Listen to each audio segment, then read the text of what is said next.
Welcome to the Architect My Life podcast. I'm Maya Schlachter, serial entrepreneur and CEO of the MGS Global Group, where we serve architecture and design firms with project delivery, such as drafting, 3D visualization, and graphics production support. I am also the founder of Architect My Life.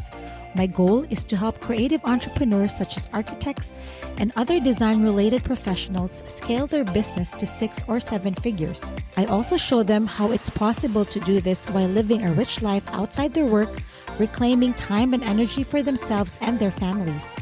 Creatives were taught how to master their craft, but not taught how to run and grow a business. Each podcast episode features a different entrepreneur from the creative industry who shares their journey towards success. If you have a growth story that others in our community could benefit from hearing, stick around to the end of the show to see how you could be a guest in one of our future episodes. Now, let's dive into this episode.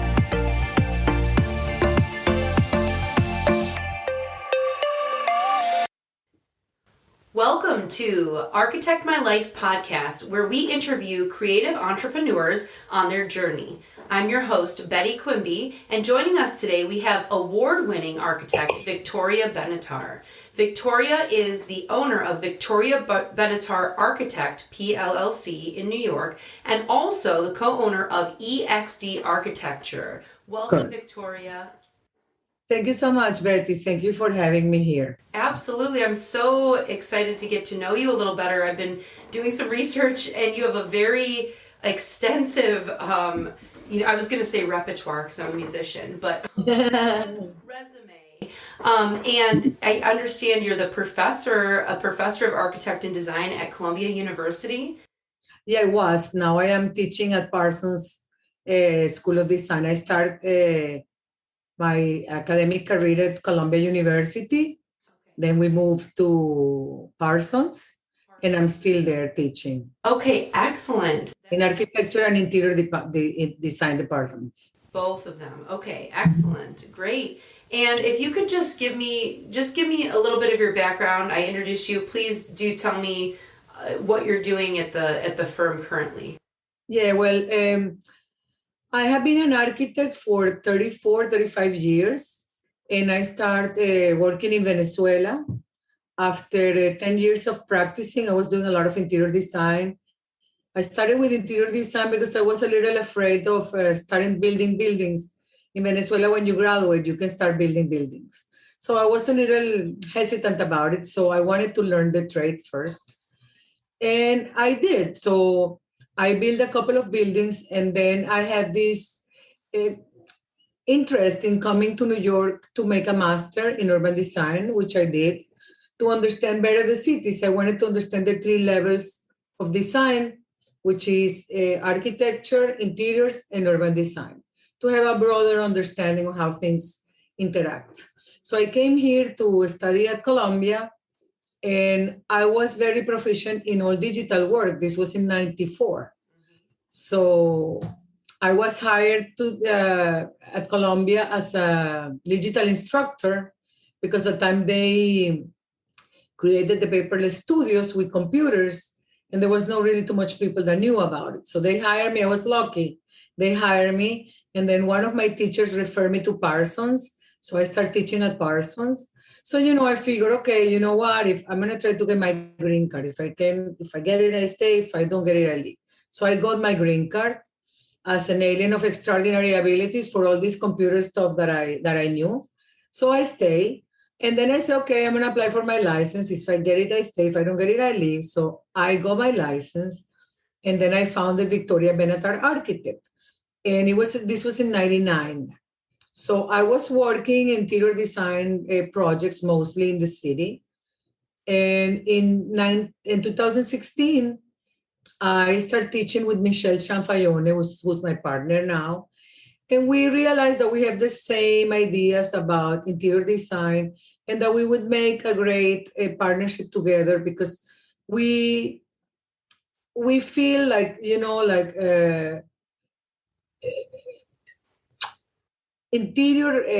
interior for residential, commercial, and even retail should not really be static.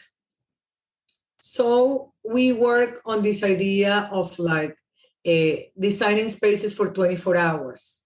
And we are inspired by the city of New York, in which, everything happens together at the same time.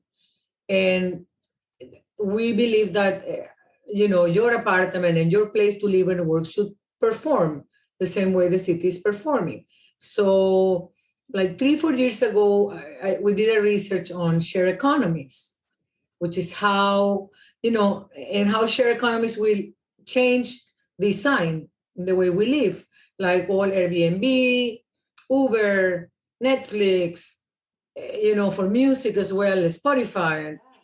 Yeah, so we understood by doing that research that the definition of luxury has changed. So people would like to use their resources rather than accumulating like in the past, in experiencing. So going experience. So definitely you can have a small space that should perform for you. So this is what we are doing in our company now. So it sounds like you are like on the top edge of technology and the way that society is going with your design and architect. Well, as a matter of fact, we were doing this before the pandemic, and with the pandemic, it's proven that your house have to perform. You have to be a living space. Your house has to be your gym, your office, your classroom for your children, your sleeping areas. Oh, you told me a little bit about your background in your business, but when did you realize that you wanted to become a business owner? Like, did you know right out of your master's degree that always wanted to be your own firm owner? Well, you know what? I had a child when I was very young. I was 25 years of age, and I started working in Venezuela, and I started working in a company, and I found it was a little complicated with a child. So I figured this is not, because you have to go to school, all of a sudden you have to pick her up, and then you have to ask permission, and then you are like, oh, she's gonna ask permission again. So you become a little disadvantaged. Yes. With other professionals, especially with people that doesn't share the situation. So I figured I couldn't continue like that. And I started doing little projects to my friends. My friends were all having children. So they had to make the children's room.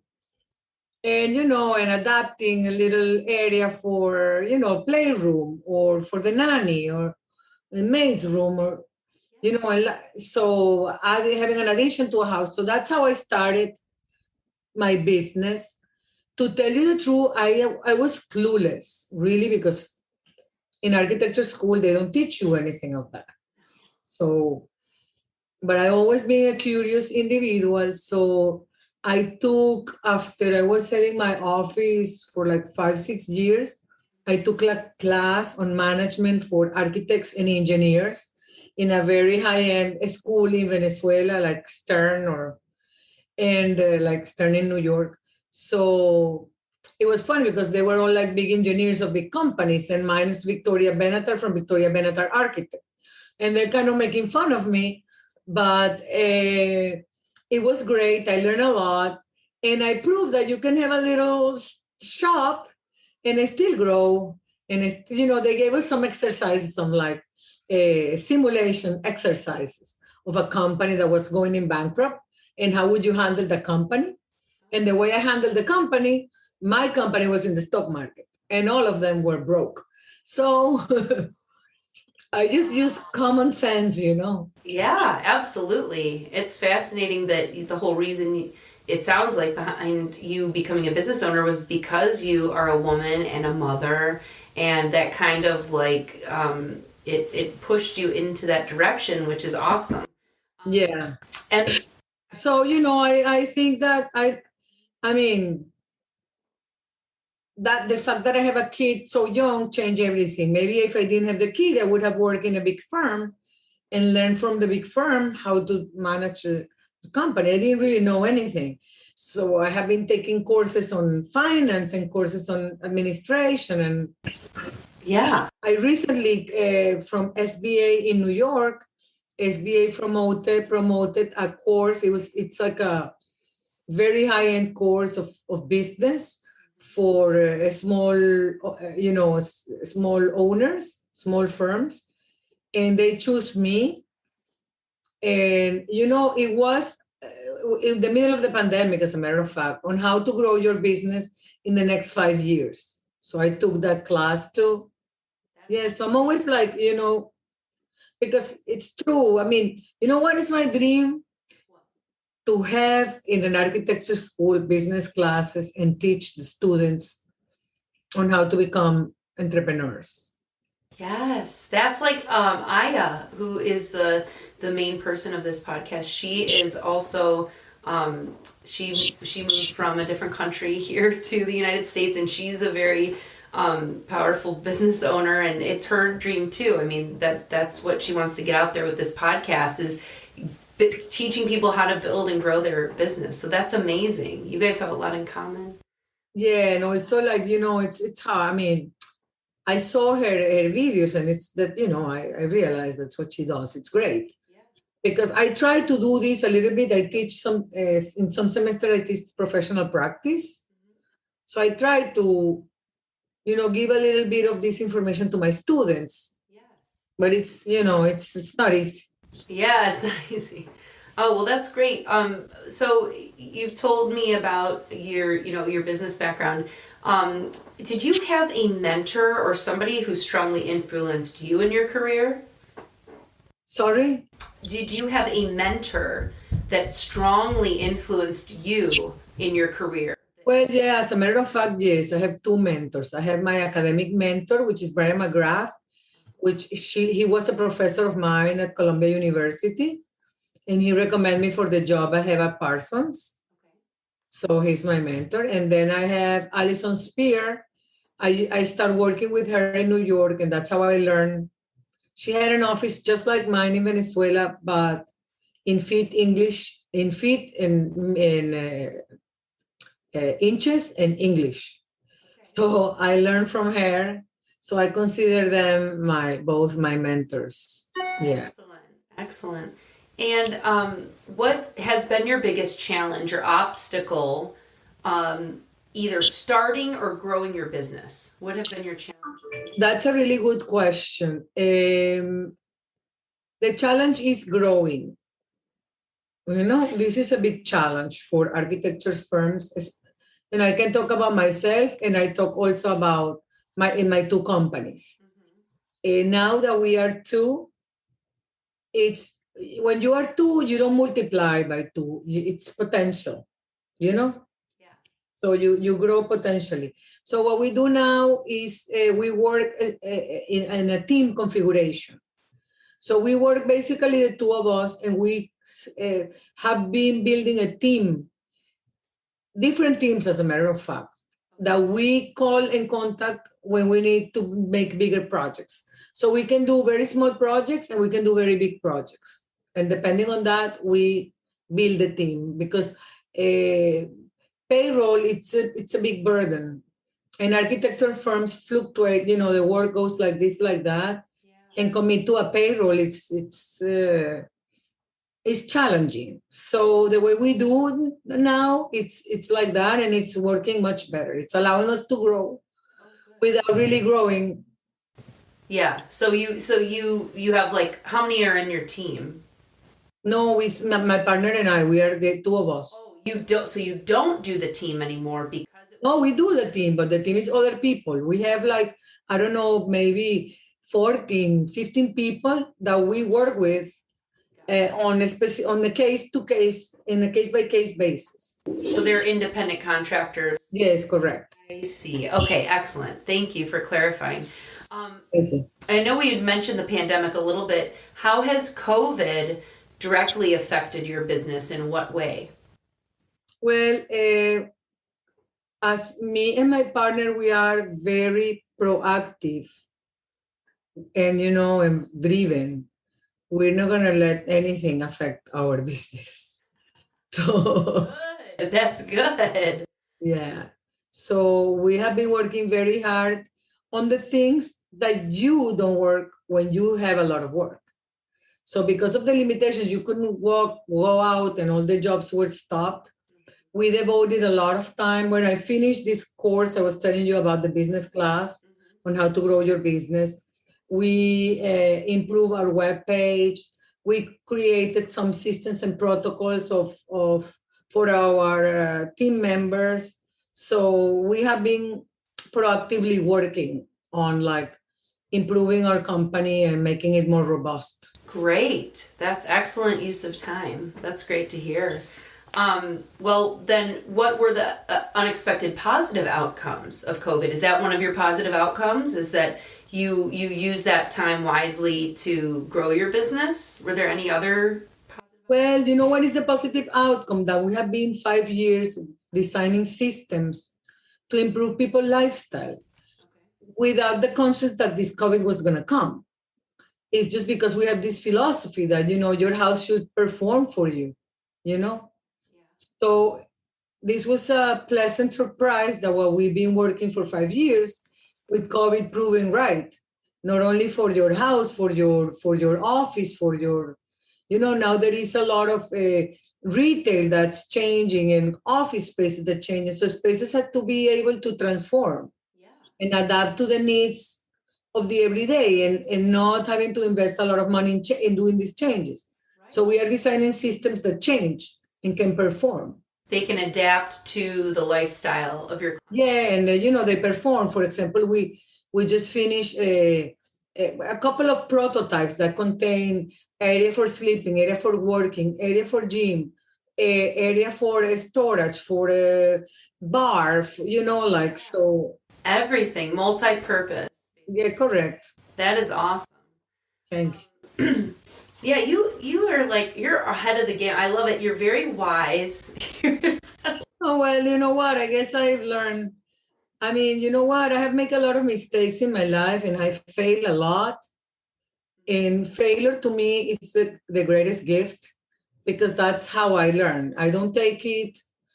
I try to take it in the positive way and learn from that. So Yes, absolutely. I love it.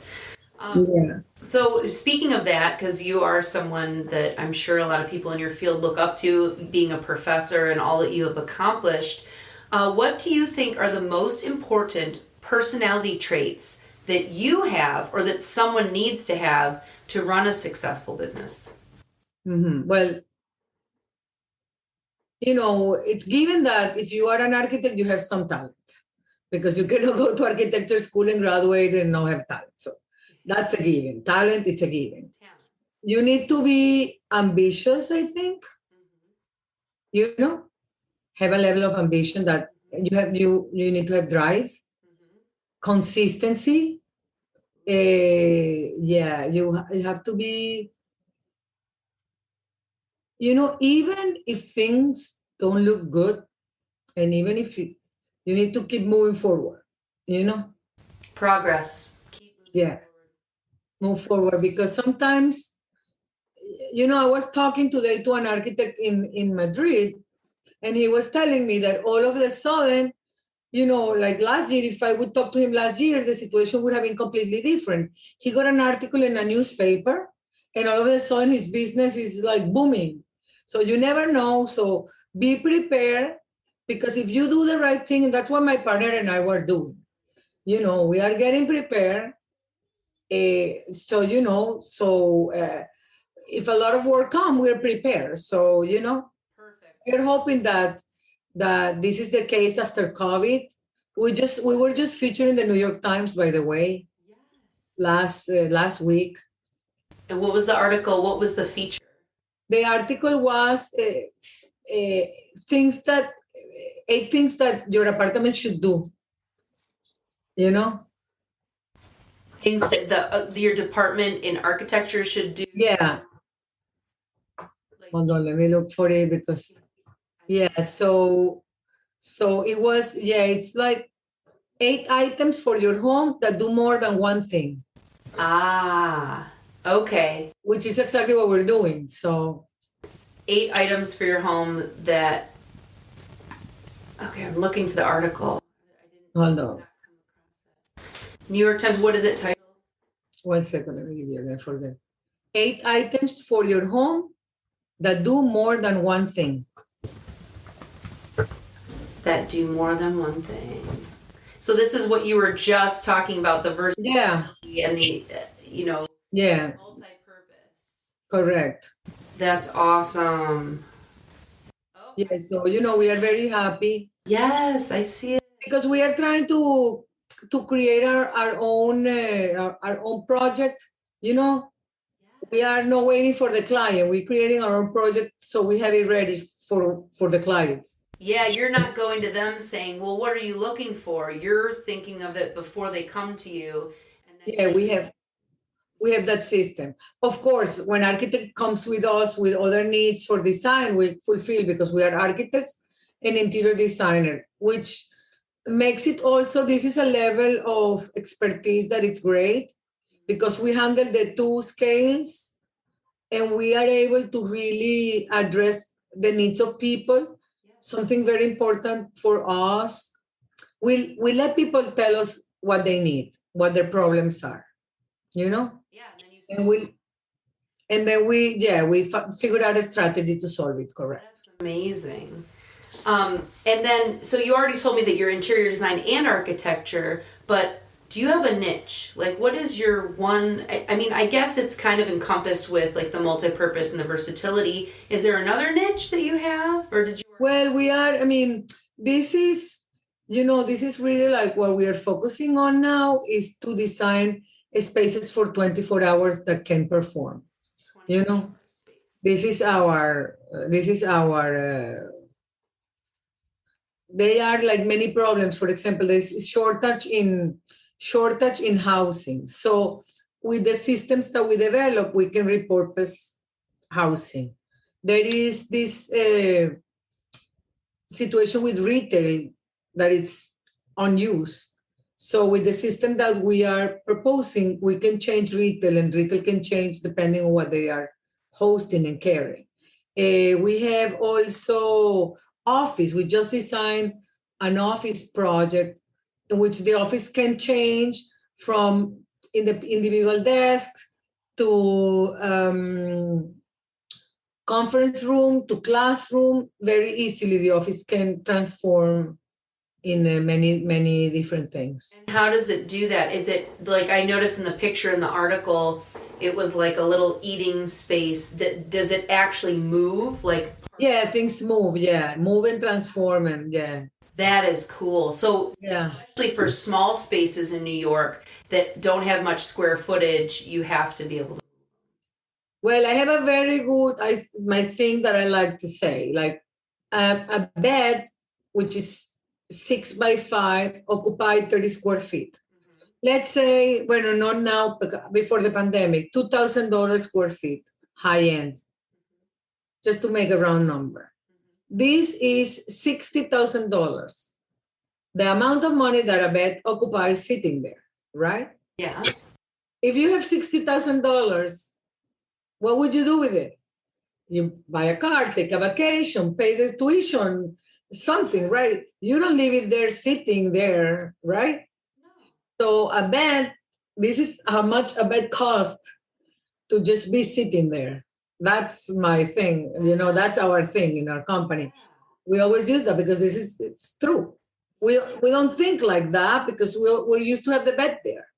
But the bed there occupy a space that it's money, and That's awesome. I love that thought. You've got the wheels turning. I'm like, right. What is like vertical space? Like what can I make better use of? Exactly.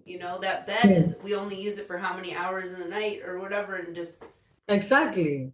So if you have a small space, you need the space for other stuff. Yeah. Then, some people, have the idea, okay, I need to have another room, and not necessarily. Yeah. We just make into my partner's apartment, we convert she had a 1-bedroom apartment, mm-hmm. and she had a daughter. And, when the baby was little, babies little, they're little. But when they start growing, they start occupying the space. Mm-hmm. So, her first thinking was, okay, let's move. And then she realized that moving in New York to adding one more bedroom is very expensive. Yeah. And, you have to add to your mortgage. And like, So she said, you know what, I'm going to be your first client. And we created in her apartment a studio in the bedroom, in the living room. Okay. And we changed it, we put the daughter in the bedroom. So now we are designing their daughter bedroom because she's growing. So all the elements in the bedroom are moving up and down based on her age and based on her needs. So, we apply this also for children's room. That's cool. Like desk, like as they get older, they don't have the toys, they need a place to study. Exactly. And their closet is like this, and their closet then, Yeah, because their clothes are getting bigger, they're getting bigger, they get more clothes and accessories. or the books and the homework and their, crafts. Wow, that's fascinating. Yeah, we are really enjoying this time. And as I said, with the pandemic, we really realized that we're right on target. So we are, our goal is to help people improve the quality of their lives by the quality of the design of their spaces. So we would like to help as much people as possible with that goal. That's amazing. Well, Victoria, I have a few more questions because we're running out of time for the. I'm sorry. Oh no, I keep asking more. I want to know more, but what I do want to know is, what is your dream project? You say that your dream was like to help people and to help young entrepreneurs maybe grow their business. But like, if you had like a dream project that you could create, what would your dream project? Well, my dream project at the moment would be to convert some of the office buildings in New York into a mixed use community with like urban gardens on the roof. I mean, I would like to see the city with all urban gardens on the roof, eating gardens. And you can have vegetables and herbs and grow the vegetation in the roofs and create these buildings of mixed use when you can have little communities, small communities. You can have your manicure, the bank, the daycare, you live there, that's my dream. Yeah. Well, that's both my partner and I, because we both are in line with the. It's so nice that you found a partner. Business. Oh yeah, Michelle, my partner, we really have, we are aligned with our goals and objectives. That's great. And we are from the different age groups. So we address things, and we have complementary visions, Yes. And different perspectives, like you said, different age backgrounds, maybe different experience. Yeah. Yeah, and growing up in different ages probably helps. No, in different countries also. So yeah. And she's a real New Yorker. So, it's like this.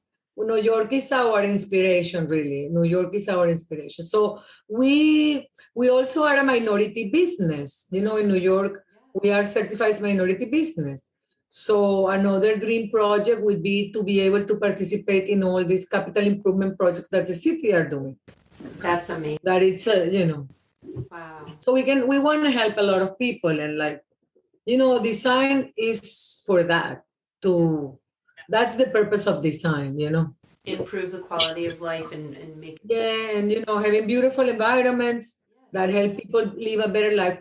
Because what I always said, if you go out of your house and you don't find your keys, right? Oh, where are the keys? You go crazy looking for the keys. You're late. You're already in bad mood. The elevator is not coming. Somebody's in the elevator. You give a bad face. Then you go down. You start the day cranky, and then all this negative energy goes. If you have a house design where everything have a place and there's a place for everything, this doesn't happen. So you can be happy. You make your environment happy. You make your people around you happy. And, we all contribute to have a better world. Yes, spread the positivity. I love it. Well, Victoria, our meeting's going to end shortly because of the time constraints, but I do want to, two more things I want to, before you tell me where people can find you, where do you see your firm 3 years from now? Looking into the future. Well, we see our firm there, designing more buildings, and because the scale, if you do one apartment, is have a cost, but if you do 10, the cost for people is much less. The economy of scale is much better if you do more. So that's great. I love your vision, and you are such a pleasure. I would love to tell people where to find you. So can you please give us your, like your website info or your social media outlet? Definitely. Our company name is EXD Architecture. EXD stands for Experience Your Space by Design. Okay. And we are in Instagram, EXD Architecture. Our webpage is exdarchitecture.com. Okay. And you can also find us in LinkedIn, in Facebook, and in Twitter. Everything. EXD Architecture. Okay. Yeah, your pronunciation is better than mine. No. Well, I mean, you have a very thick Venezuelan accent, but I want to make sure that I get it correct for everyone. Thank you so much, Bett. Absolutely. Well, thank you, Victoria. You've been a pleasure. And please go find her at exdarchitecture.com and check out her cool designs and see if she can help you. Right. And I would love if they come referred by this podcast, that they mention the podcast so we know. Yes, please. Architecture. I can contact you and Yes. Thank you very much. Thank you so much.